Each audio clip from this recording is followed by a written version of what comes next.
How forests make our lives better. Whether a tree is planted by humans or nature, from the moment it begins to grow, it works with and for the world around it. Trees clean the air we breathe. Forests provide food and protect our coastlines from erosion. Trees filter the water that we drink, that feeds our crops, that we swim in and play on. Trees and wood products lock away carbon. Trees provide a home for wildlife. Trees contribute their beauty to our world.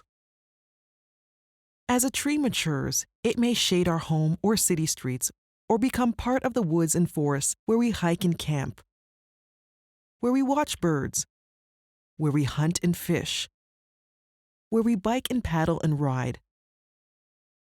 The places where we escape our everyday lives, where we have fun, where we create art. The spaces where we can find and express our spiritual selves. Throughout its life, the tree will play its part in providing work to hundreds of thousands, to planters, foresters, and loggers, to park rangers, researchers, and conservationists, to all the folks who work with wood and forest products, to builders and manufacturers, to scientists at the cutting edge of energy research, nanotechnology, and new materials, innovations that shape today and will continue to shape tomorrow. And each part of the tree will still work hard and be part of our world after it's harvested. Trees that grow tall and straight can be used for many different things, including building materials and utility poles. The top of the tree can be used to make paper, packaging, and engineered products.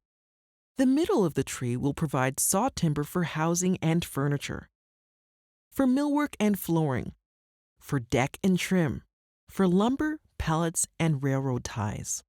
The bottom of the tree, the most valuable part, can be used to produce veneer for doors, paneling, and plywood. Nothing is wasted. Scrap materials are used for biofuels that provide renewable energy. A tree's fallen needles will protect and enrich the forest floor.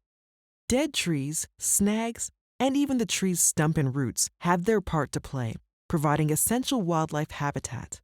Left in the ground to bind the soil, as they decay, they'll return nutrients to the earth and aerate it, making it ready to begin the cycle again. For all the forest gives us, we must all nurture it in exchange, working together as responsible stewards, planting and renewing after harvest, and using every last part, from root to branch to leaf to bark, always innovating. If we are going to keep forests as forests, we need to respect and value them. We must ensure thriving markets for wood and wood products, and invest in and support vital research and conservation. Our trees are amazing. By looking after them, we look after ourselves.